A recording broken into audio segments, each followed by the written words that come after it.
ஆட்சிக்கு வந்து சில வாரங்கள் கூட ஆகல. 6 மாசம் அமைதியா இருப்போம்னு சொன்னவங்களாம் 6 நாள் கூட அமைதியா இருக்க முடியல. ஆட்சிக்கு வந்து 1/2 மணி நேரத்திலே ஆரம்பிச்சுட்டாங்க. பாவம் ஒரு கல்யாண வீட்டுல எல்லாம் போய் புலம்பிட்டு இருக்காங்க.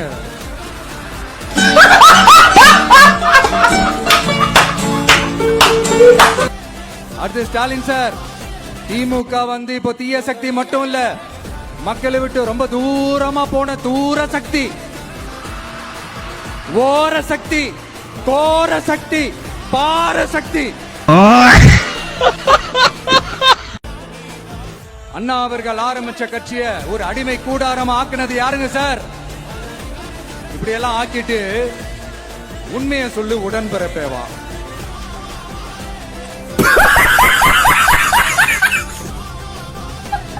எந்த அல்லு சில்லும் உள்ள வந்து நம்மளை தடுக்கிறதோ எதிர்க்கிறதோ ஏதாவது பண்ணாங்கன்னா நிர்வாகம் அதுக்கு பொறுப்பில்லை ராஜா, நிர்வாகம் அதுக்கு பொறுப்பில்லை.